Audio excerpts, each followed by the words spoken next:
هاي، ازيكم عاملين ايه؟ يا رب تكونوا بألف خير. ويلكم باك تو ماي channel. فيديو النهارده من اكتر الفيديوهات اللي انا بعشقها عشان انا بعشق الاكل الكوري. فيديو النهارده هنعمل الكيمباب الكوري. دي اكله في كوريا مشهوره جدا جدا، طبعا بنشوفها كلنا في كل الكدراما وكل الحاجات الكوريه اللي احنا بنتفرج عليها. الوصفه دي بجد مشبعه وحلوه جدا ولذيذه، كمان فيها كل الحاجات اللي جسمنا بيحتاجها، فيها رز، فيها خضار، فيها بروتين، فبجد حلوه جدا. وقبل ما نبدأ الفيديو ما تنسوش تعملوا لايك للفيديو وسبسكرايب للقناة، ويلا بينا نبدأ الفيديو.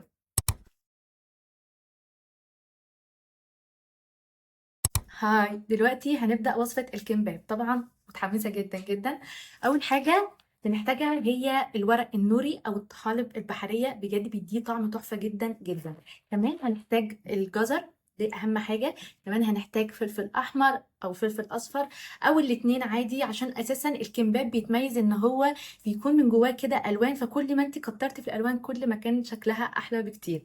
كمان ممكن تحط أي نوع بروتين، ممكن لحمة، ممكن فراخ، ممكن اصابع الكابوريا. دي اكتر حاجه بتتعمل بيها او الكوريين يعني بياكلوها بيها، فانا هستخدم النوع ده. كمان ممكن بقى تحطي بيض او تحطي اي حاجه حرفيا انت عايزاها جوه الحشوه. وطبعا اهم حاجه بيكون فيها الرز، ولكن بنعمل الرز بالطريقه الكوريه بتاعتهم، بيكون عليها زيت سمسم، بيكون عليها صويا صوص، حاجات يعني من دي. دلوقتي هنعملها مع بعض ويلا بينا. انا حطيت حوالي كوبايتين ونص رز. دلوقتي هنغسلهم ولازم ننقعهم مثلا نص ساعه، عشان الرز الكوري بيكون الى حد ما معجن شويه كده. فاول حاجه ان احنا بننقعه حوالي نص ساعه.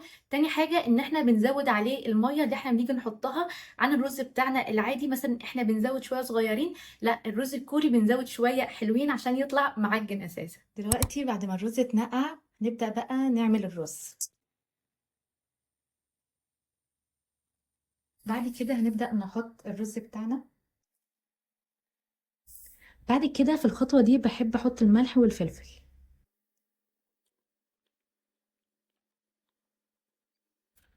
وننزل الميه بقى.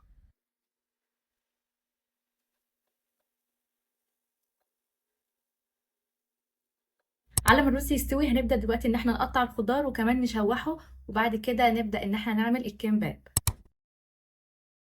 كده نكون قطعنا الجزر لشرايح صغيرة كده زي دي، وبعد كده نحطه على جنب. تاني حاجة هنبدأ نقطعها هو الفلفل الأحمر والفلفل الأصفر.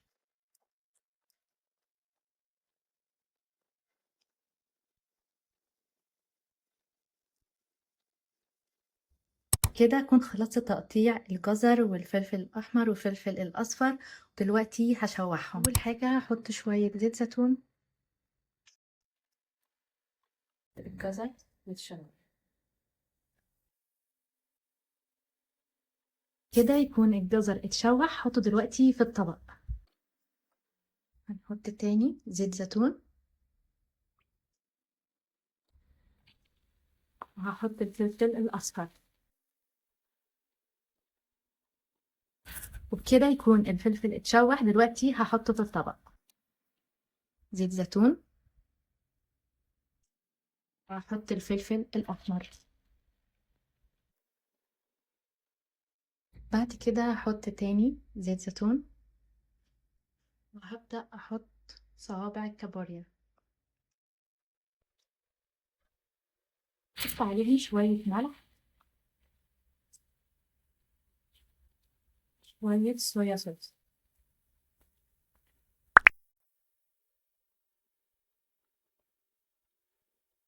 كده نكون خلصنا صوابع الكابوريا ونحطها في الطبق. بعد كده هنعمل كمان بيض عشان نزود البروتين في الكمباب. هو المفروض بيتعمل اومليت كده، بس انا للاسف مش بعرف اعمله ان انا اطلعه طبقة واحدة، ولكن هحاول اعمله على قد ما اقدر.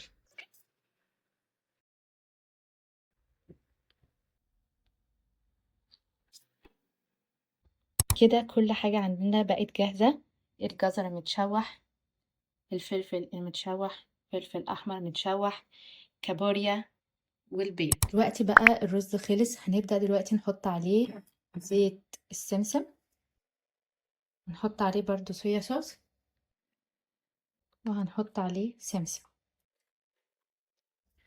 ونبدأ بقى نقلبه. دلوقتي هنقطع البيت عشان يكون شرايح كده ونعرف ان احنا نحطه في الكمبات.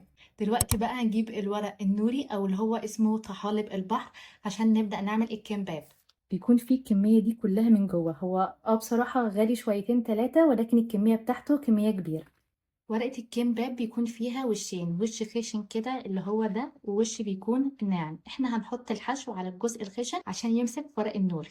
اول حاجة بنحط الورقة كده، وبعد كده بنجيب شوية من الرز ونفردها عليها كلها ما عدا النص ده.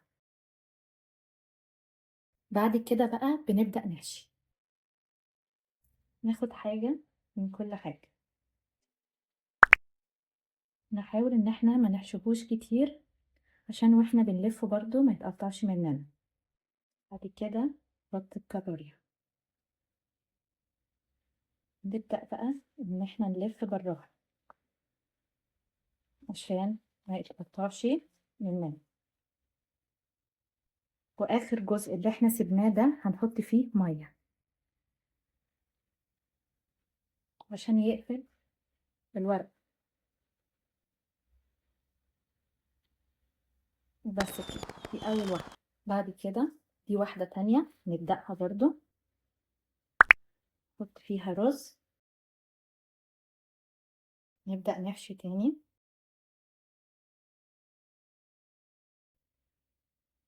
نقفل الحشو.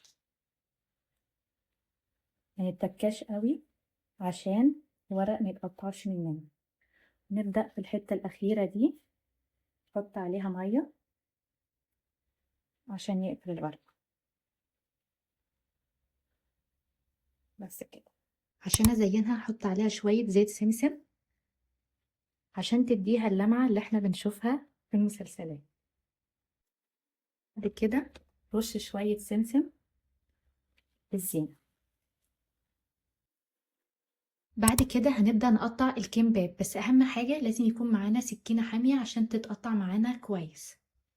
يا جماعة أنا هقطعها بالساطور ده.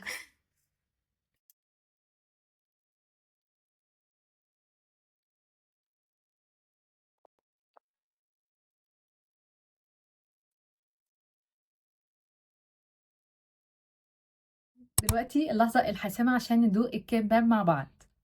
شوبت ستيك اللي انا مش بعرف، كنت الاول بعرف استخدمها، دلوقتي مش عارفه مبقتش بعرف ليه، تقريبا نسيت استخدمها ازاي.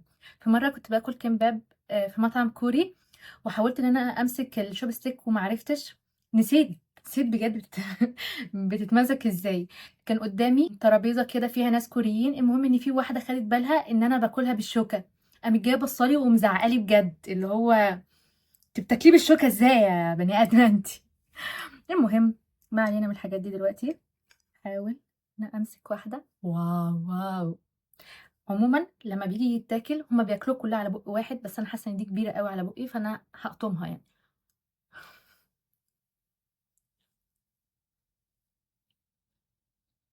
مم، تحفه تحفه. الورق النوري فظيع قوي قوي قوي، ما فيهوش اي زفاره خالص. مم، بجد يا جماعه بدون مبالغه، والله العظيم 10 من 10، 10 من 10 بجد. كمان اساسا الست قطع بره بحوالي 220 230 جنيه. انت ممكن يعني تجيبي ورقة كاملة زي ما انا وريتك كده اللي فيها عدد كبير جدا، كانت تقريبا ب 500 او 600 جنيه، ولكن يعني هو رقم كبير وكل حاجة، ولكن دي ممكن تعملي منها مليون وحدة كمباب حرفيا يعني. بس من جوه الوانه كتيرة وجميلة قوي قوي قوي. بصراحة انا زهقت من الشوب ستيك فهاكله بايدي عادي. هبدأ بقى ان انا اكله كله بصراحة وانا بتفرج على المسلسل الكوري بتاعي. تحفة جدا المسلسل ده، بس للأسف مش هقولكوا اسمه ايه عشان ما بحبش اقول على اسامي اغاني ولا مسلسلات. هاكل الكمباب مع المسلسل الكوري واستمتع بالاجواء الكورية.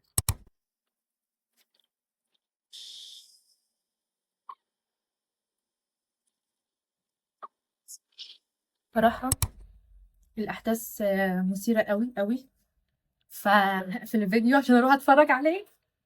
لحد هنا خلص فيديو النهارده، اتمنى يكون عجبكم واستفدتوا منه. متنسوش تعملوا لايك للفيديو وسبسكرايب للقناه، ولحد ما اشوفكم الفيديو الجاي كونوا بخير والى اللقاء.